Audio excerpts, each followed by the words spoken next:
Good evening, good morning and good afternoon everyone, and welcome to all of you who have joined us for this pre-summit affiliated session. And tonight we're going to stand up for women with a session from the Women's Nutrition, Economic Empowerment and Leadership in Food Systems cluster. Before we start, I would like to inform you that we will have live translation of this session in French and Spanish. So if you go to the translation button in the end, and also in the chat function, there are instructions on how to make sure that you can listen to this session in French or in Spanish if you would like so. So this cluster combines three game-changing solutions, and many stakeholders have been involved in preparing for these respective proposals. And we don't have time today to mention all of them, but we would like to recognize their hard work and support. And this is the second in a series of sessions to bring on board country partners and to help shape the cluster's future agenda, the way of working and the operationalization. So in the first consultation meeting, which was held on June the 29th, several countries already expressed their interest in this cluster, stating that it was relevant for the priorities and activities that are being articulated in national dialogues. And this session aims to take the consultation with country representatives one step further, with statements of support from countries and donors and joint identification of the next steps. So we have an excellent lineup of high-level and inspiring speakers for you today. My name is Saskia Ozendarp and I'm the Executive Director of the Micronutrient Forum. And I would like to start by introducing to you now Dr. Jemima Newkey, who is the Director for Africa at IFPRI and is the custodian of the gender lever of the Food Systems Summit. And she will introduce to you the Coalition of Action on Women, of which this cluster is part of. And she will introduce the next speaker as well. So Jemima, the floor is yours. Thank you so much, Saskia, for that introduction.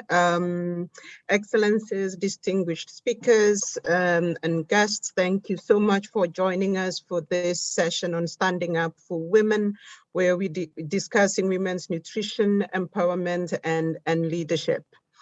I will give some background to the work of the gender lever. The gender lever really was formed and constituted due to the recognition that gender inequality and women's empowerment are critical to transforming our food systems so that they cannot just be sustainable and nourish all, but they also do this in an equitable way.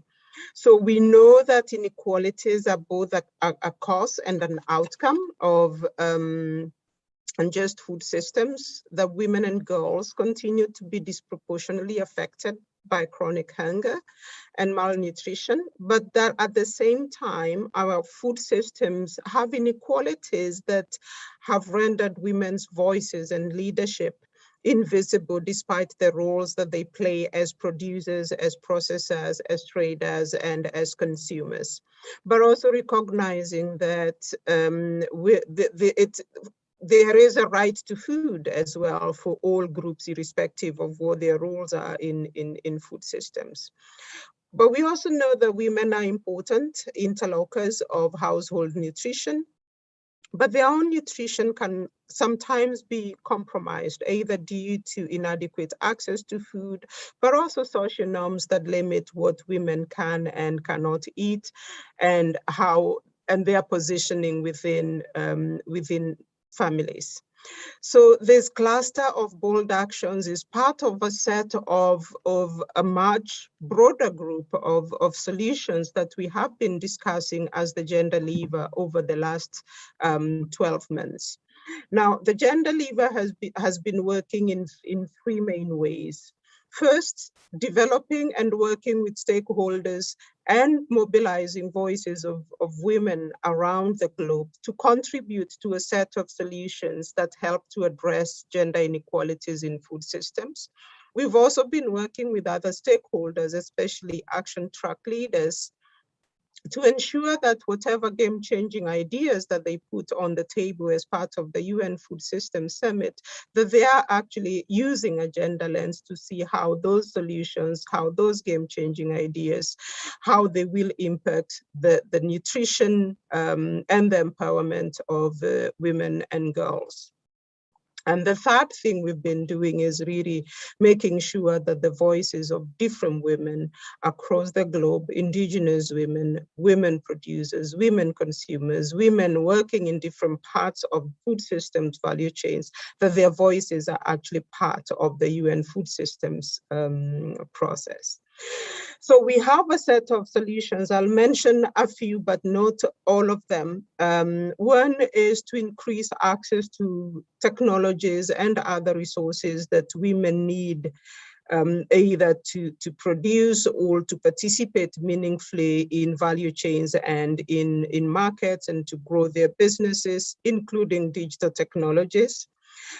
Two is to guarantee land rights for women, to make sure that women actually do have the rights to the land that they use to produce food, because we know women's access to land can be based on relationships, and when those relationships end either as daughters or as wives, that their land rights can be compromised. So really calling for both legal and traditional processes that guarantee rights of women to land. We are also calling for example, for an alliance of financial institutions that provide transformative financial inclusion for women, financial inclusion, financial services and products that actually work and respond to the needs and priorities of women. We are calling for gender responsive and feminist policies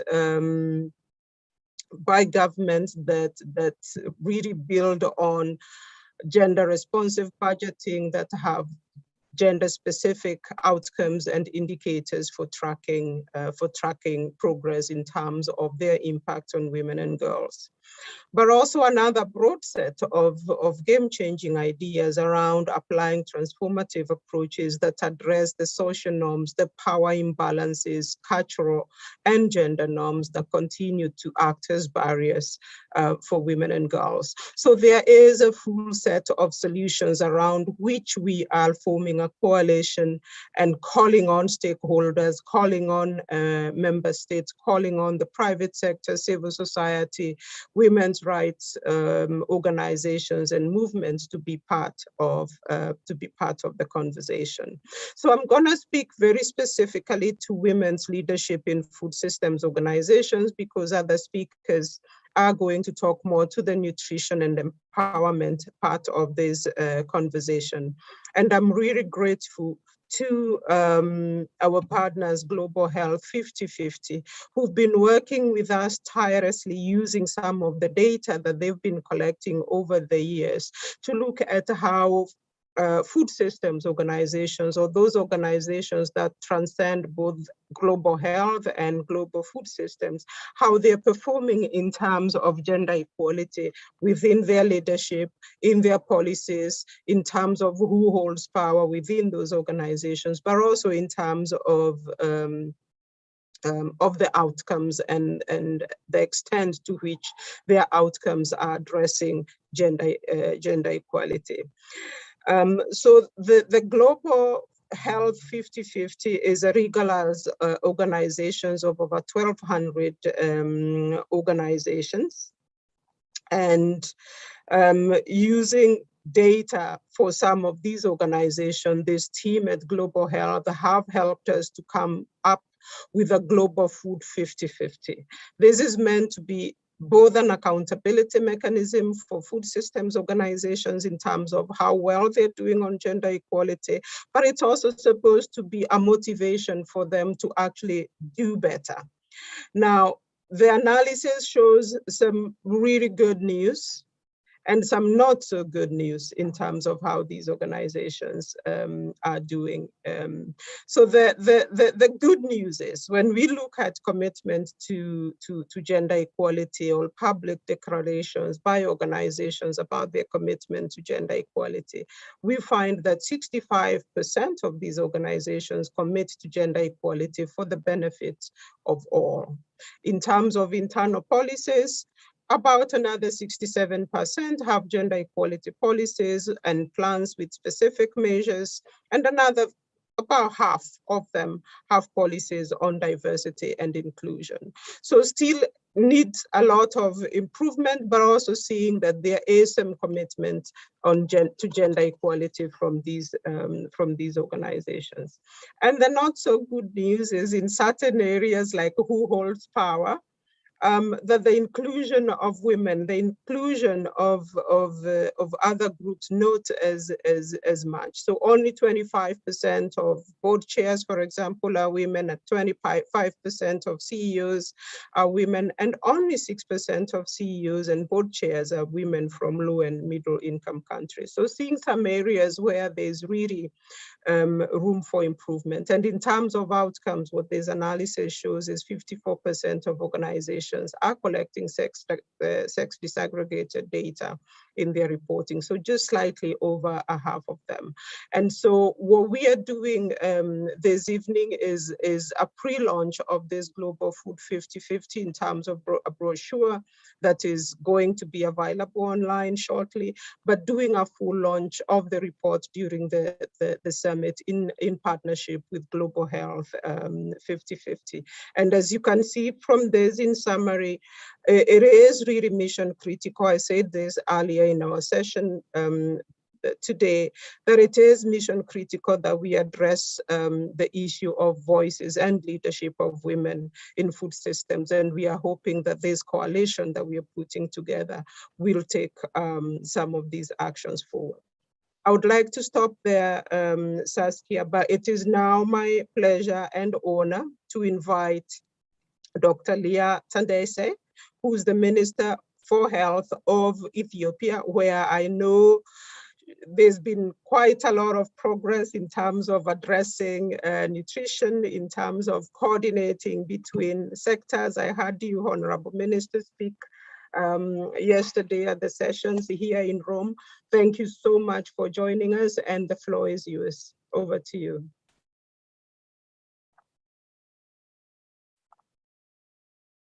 Sorry. Thank you very much, Dr. Jamima, and greetings to everyone. It's really, truly an honor and a pleasure to join this very important session, particularly dealing with women's empowerment and nutrition. As was already said, women are really key actors of the food transformation we seek, with a crucial role in maintaining household food security and beyond. Although their socioeconomic contributions, their leadership, and their entrepreneurial potential often remains unrecognized and untapped. And in Ethiopia, as in many African countries, although women are vital food system actors, they face many challenges. Women, particularly in rural areas, have multiple responsibilities, including farming, fetching water for the household over long distance, fetching firewood, childcare, food preparation, while simultaneously engaging in trading of the food they produce or buying from others. Poverty, inequality, and cultural and traditional practices limits women's ability to provide better diets for their families. As we all know, more nutrient-dense crops, such as green leafy vegetables, are considered women's crops and have received little attention in our agricultural development efforts. And women also face challenges with limited access to skill trainings, formal education, and innovative agricultural inputs, and access to finance. The other key challenge they face is that they have limited ownership and control over productive assets, with women farmers performing up to 75% of farm labor, but they only hold around 18.7% of agricultural land, according to our assessments in the country. So malnutrition is the inevitable outcome of food systems that do not work for women.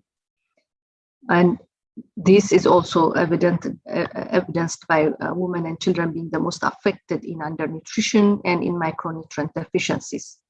One of the key challenges we face in Ethiopia is the high prevalence of anemia, particularly in women and children, with prevalence of as high as 24% for women in reproductive age group and as high as 57% for under 5 children.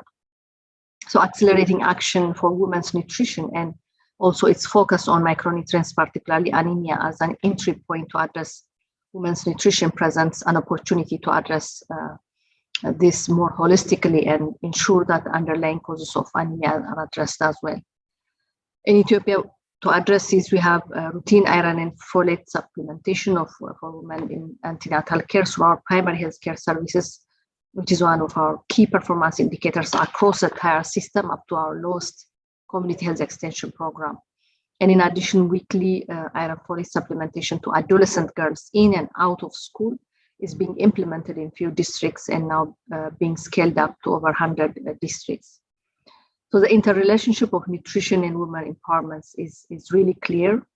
And in Ethiopia's government has now strong political commitment towards women empowerment. Very encouraging initiatives are there, although we have a long way to go, which starts from the bold goal of having women comprise 50% of leadership roles at different levels, which is started to be implemented from our cabinet and different federal institutions, which of course needs to go to all levels and across sectors.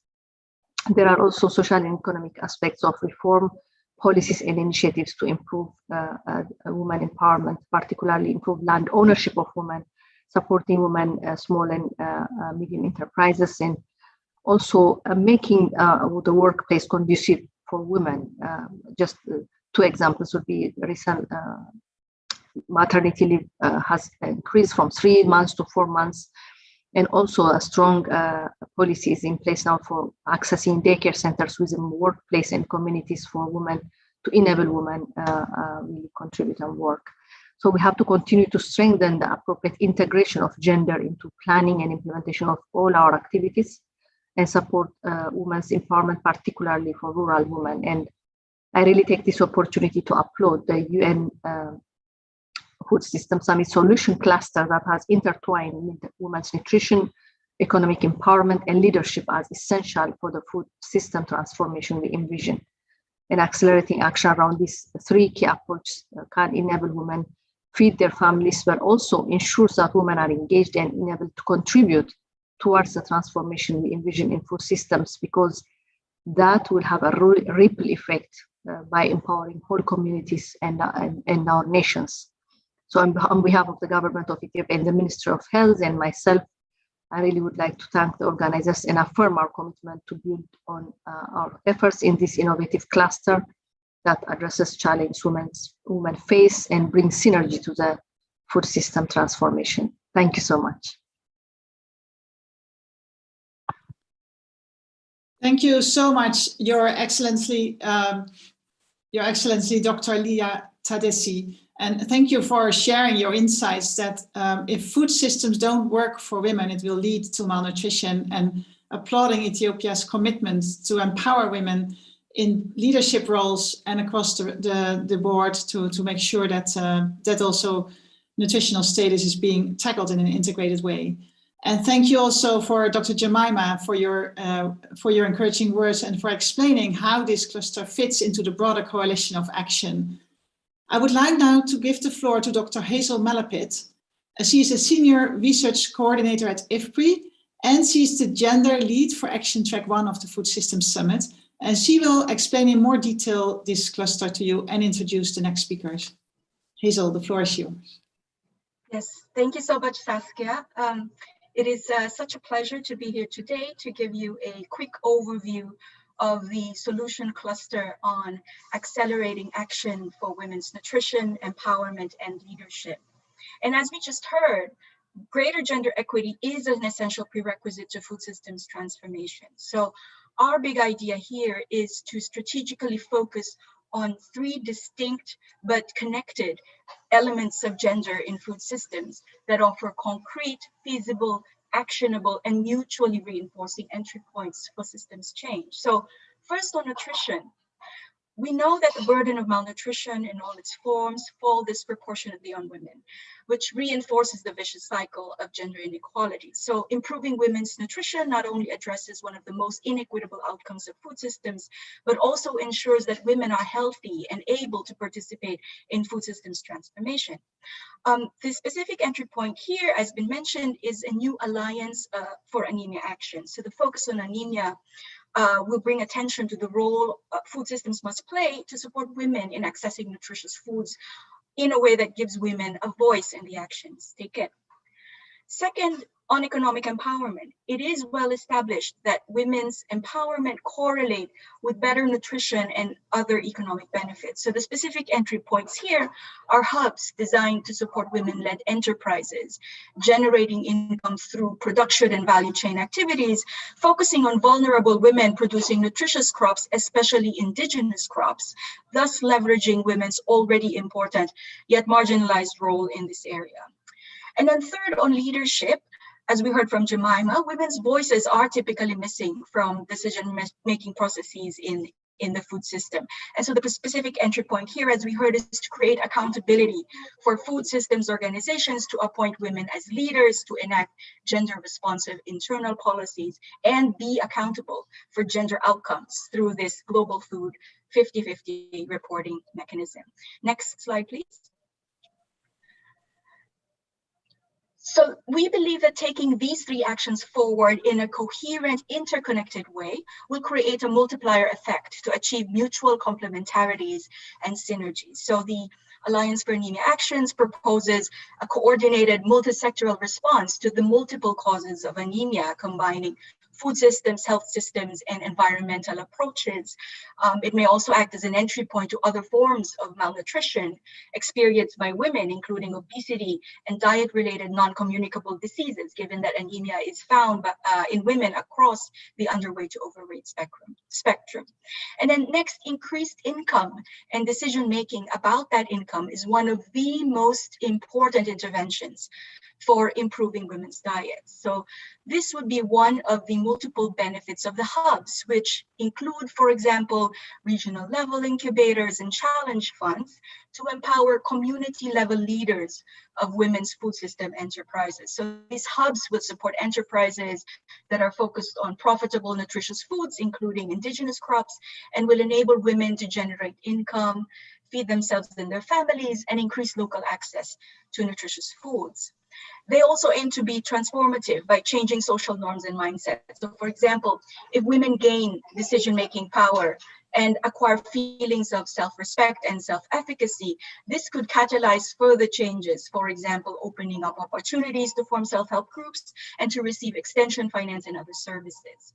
And then finally, as Jemima mentioned, the rationale for the Global Food 50-50 initiative emerges from the Global Health 50-50, an accountability mechanism that highlights the lack of gender equity in leadership of global health organizations. So in that same spirit, the Global Food 50-50 will review performance and catalyze change in policy and practice across 200 organizations active in food systems, including research, private sector, nonprofit, and government institutions. So this initiative has the potential to catalyze a cascade of changes throughout food systems. So more women leaders and decision makers could mean, for example, more support for women-led enterprises and greater priority to investments and actions to improve women's nutrition.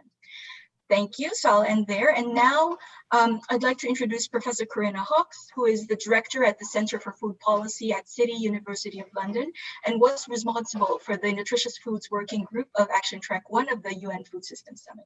Over to you, Corinna. Thank you, Hazel, and thank you for inviting me to help moderate this next session. And it's great to be here today.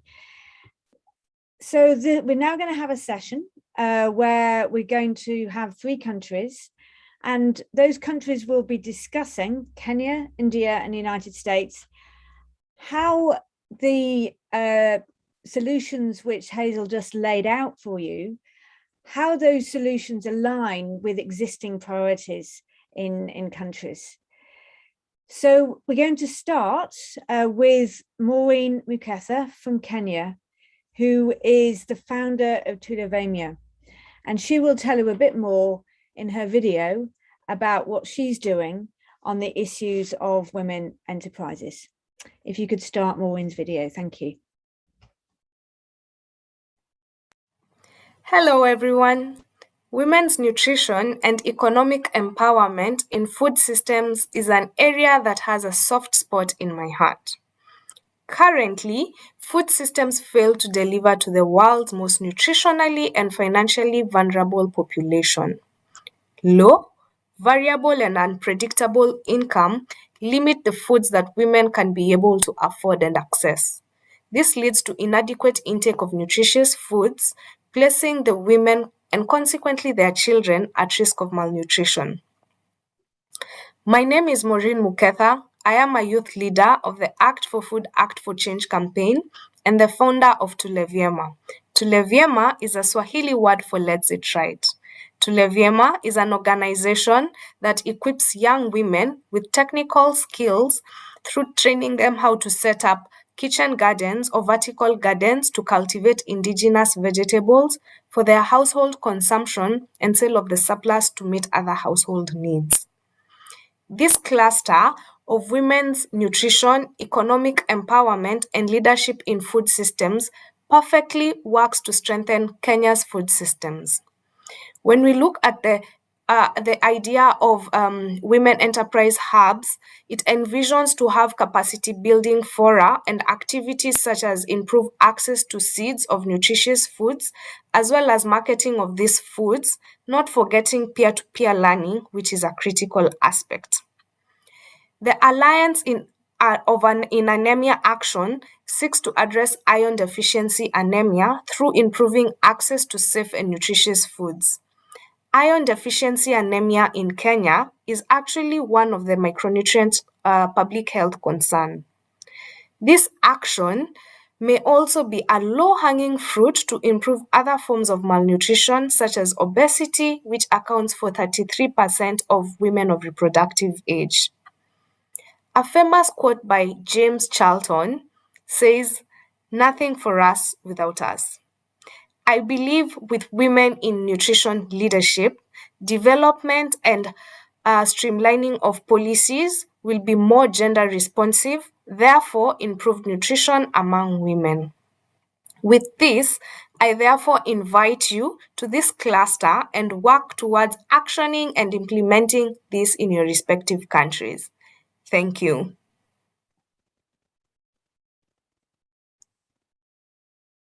Thanks very much to Maureen for that inspiring video. We're now going to move to India. I'd like to invite another two videos to be shown by Dr. Hemalasa, who is Director of the National Institute of Nutrition in India, and Dr. Nyoji, who is Director and Dean of Research at the International Institute of Health Management Research in India. If you could start those videos, please.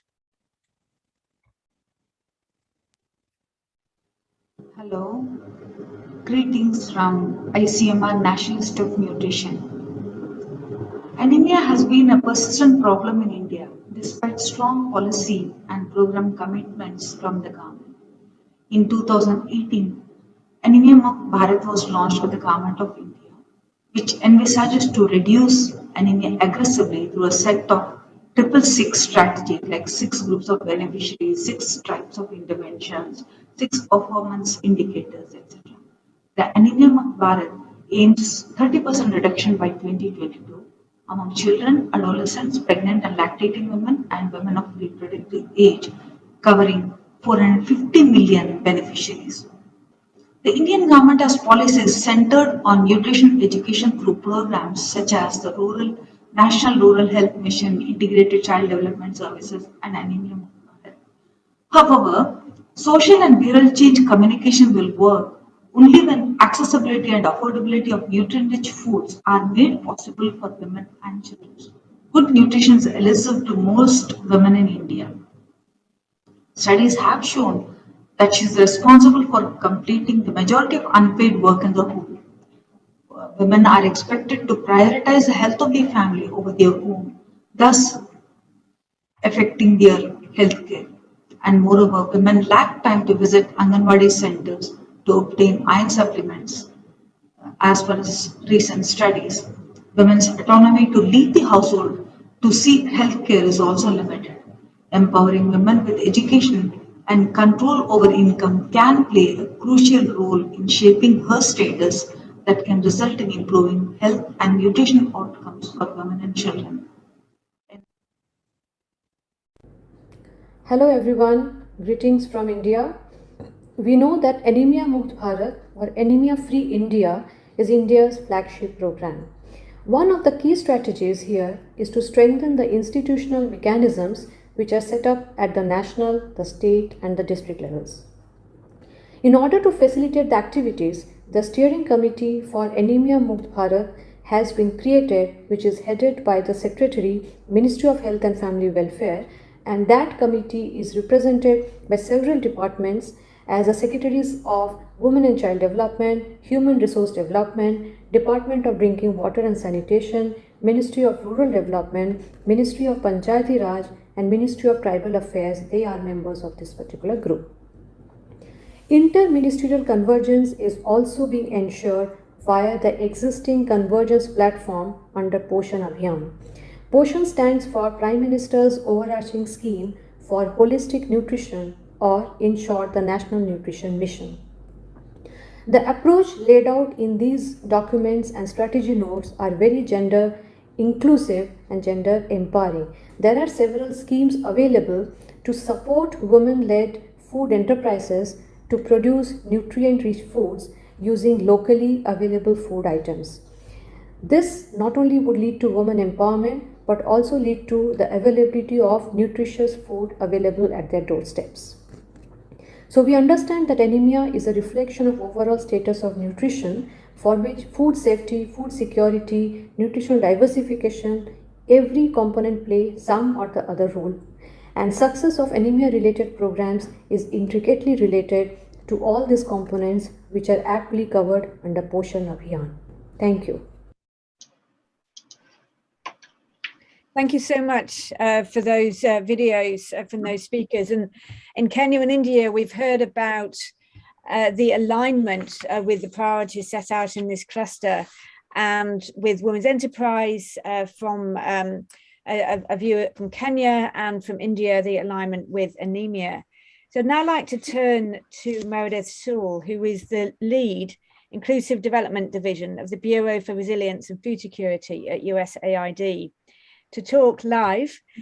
And Meredith, welcome. I'd like to ask how the presented cluster fits with the priorities of USAID. Yeah, thank you, Karina, for the introduction. And it's great to be here today to talk about women's empowerment, nutrition, and leadership, and the links between the three.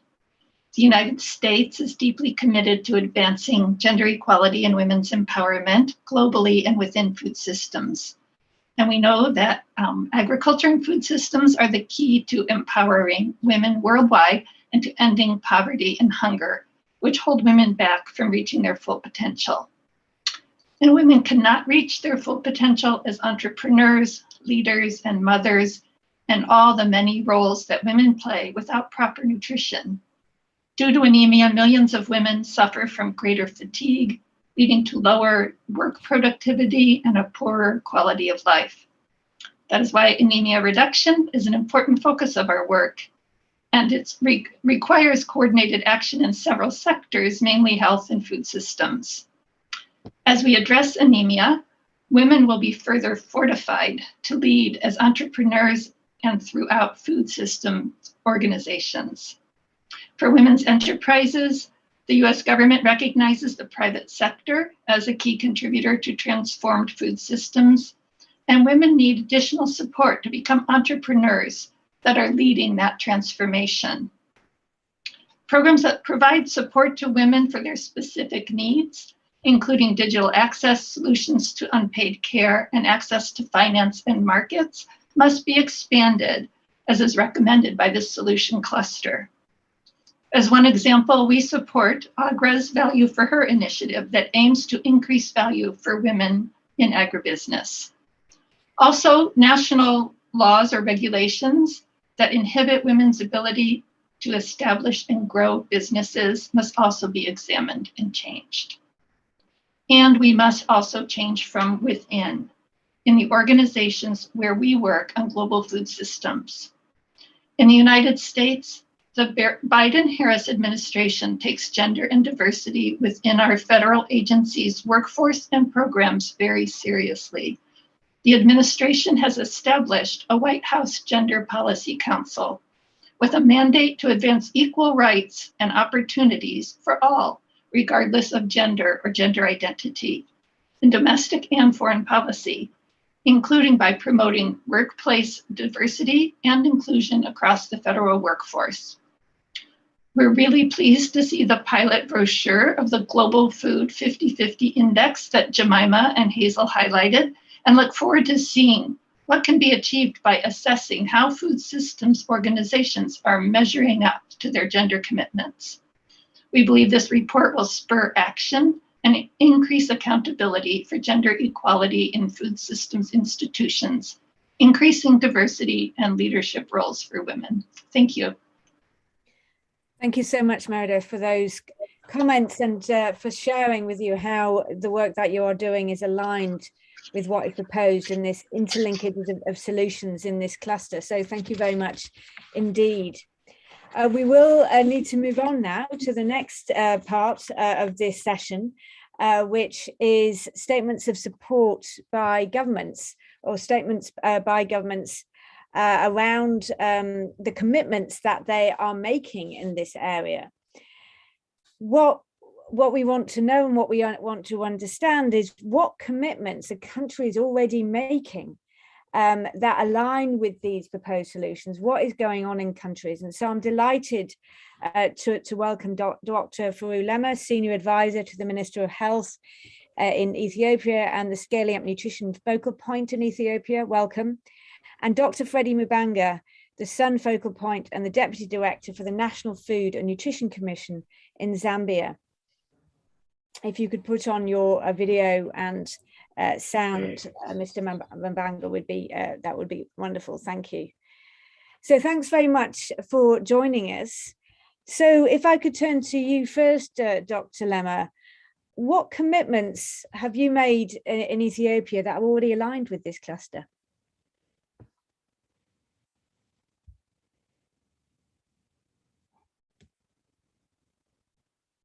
We can't hear you, Faru. I think the mute.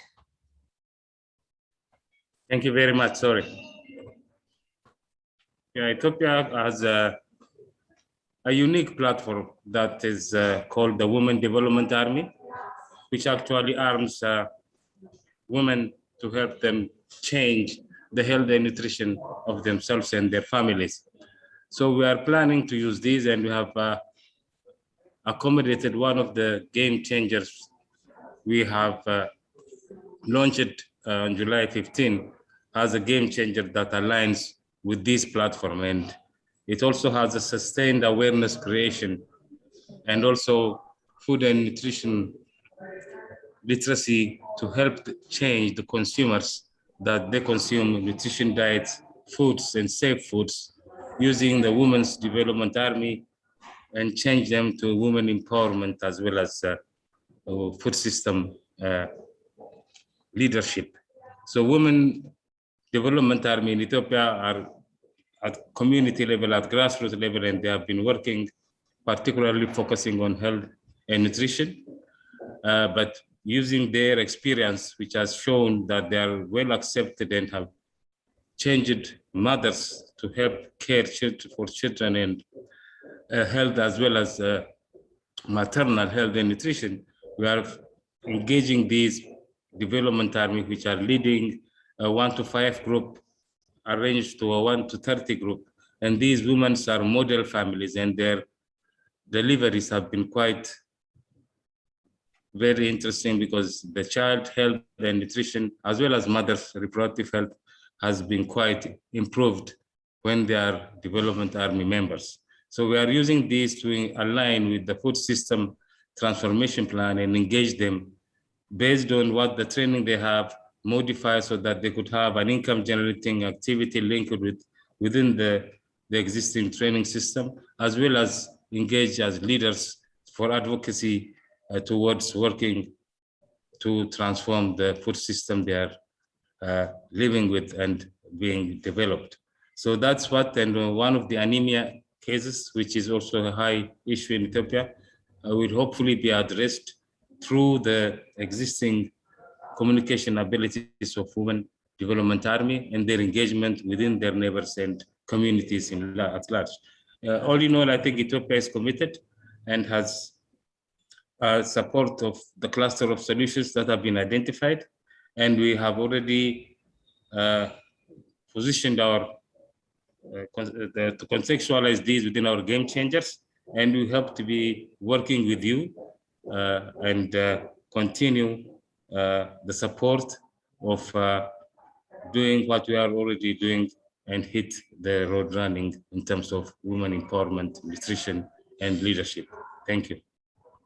Well, thank you very much, and thank you for your support.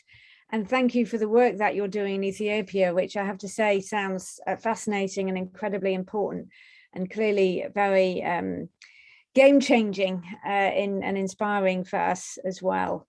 I'd now like to turn to what's happening in Zambia, to Dr. Mubanga. So what commitments have you made which are aligned with this cluster? Well, thank you very much. And what I can say is that we are excited with this gender lever, in the sense that the current situation is that within the broader framework of the national development planning under the human development cluster, and we are seeing that the synergies of the food systems, the health systems, and the social protection, they are blending well in terms of having impact in improving micronutrient deficiencies, as well as stunting and improving on the health of women. For example, within the health systems, we are still promoting the iron folic supplementation, deworming, whereas in the food system, we are promoting the iron-rich beans, and we are also promoting this consumption of small livestock. And we've also now brought in the element of, a community savings to try and empower these women so that they should be able also, besides producing, they should also be able to consume and also earn income from the excess that they sell. So the scaling up nutrition is actually now within the structures it has established, with a focus at community level, where we have our nutrition support groups. That is, every household needs to be reached by the volunteers. This approach is actually helping to ensure that the services from the health, the agriculture, the social protection are blending and fusing onto those households. So with this lever, we are grateful that we'll be able to learn more and also take advantage of the game changers and see that we reduce anemia, which is quite high among women and adolescents, as well as children. And we feel that with the current approach of bringing the sectors together is something that we are confident we should be able to get better benefits in enhancing the human development. So as a country, we are grateful that we will be more aligned with this coalition to see that we learn more as well as share more on the greater effects that we are already seeing. I thank you. Well, thank you. And again, very impressive to hear about the different range of things that you're doing in Zambia to advance this agenda. And it's clear that there are so many things that can be done and should be done to advance this agenda. And it's great to hear from the two countries, Ethiopia and Zambia, on your inspiring examples for others to follow, which of course is so important for this UN Food Systems Summit, is to provide the opportunity to inspire and share. So thank you very much indeed. And with that, I would like to pass back to Saskia. Over to you, Saskia.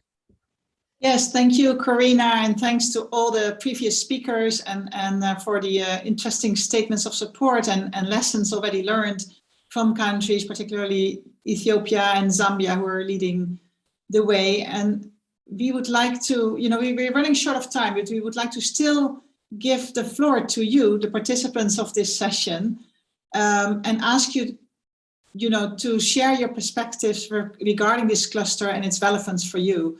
So what we will be doing now is we will not have time to let people speak, but we would like to give you a few minutes to reflect, and we will like to get your answers in the chat box regarding one or more of 3 questions that we will share with you now. So Gurmit, can you please put these questions on the screen?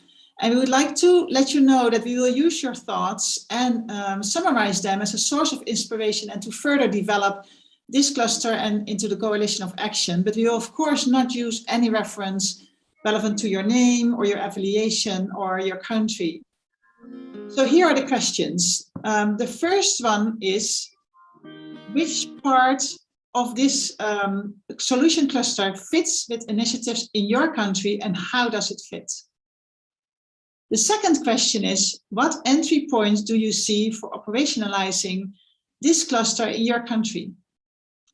And the third question is, would you like to be actively involved in further developing this global cluster proposal or in developing the global cluster, the cluster proposal at a national level? So please do not be shy and share your thoughts in the chat box now. We give you a few minutes.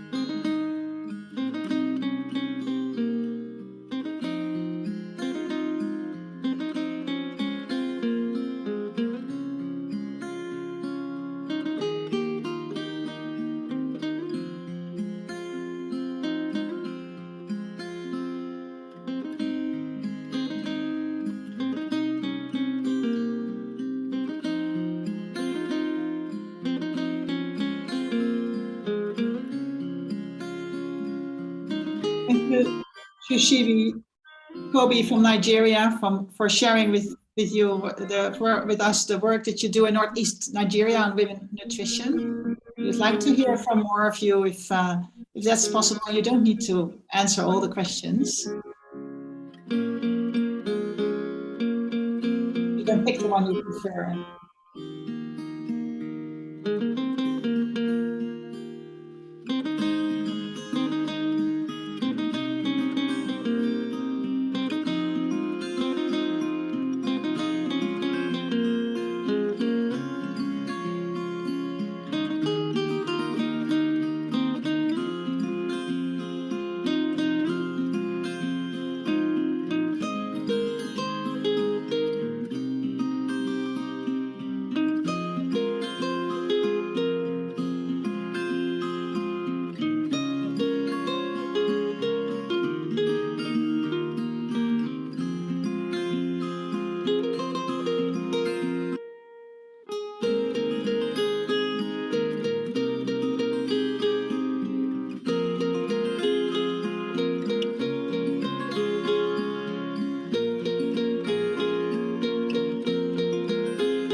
We'll give you one more minute to answer one of these questions if you see fit. And thanks very much for your statements of support. And gracias, Katy de la Nicaragua.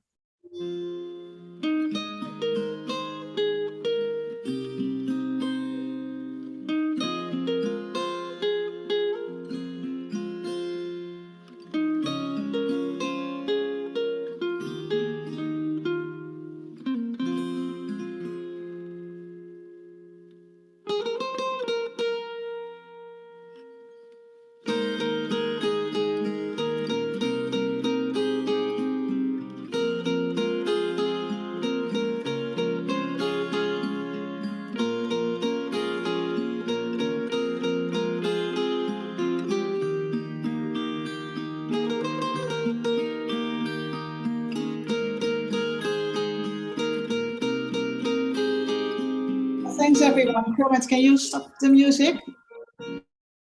Thank you very much for all your input and your suggestions. We will take this forward and we will reach out to you to further develop this cluster and develop the coalition of action.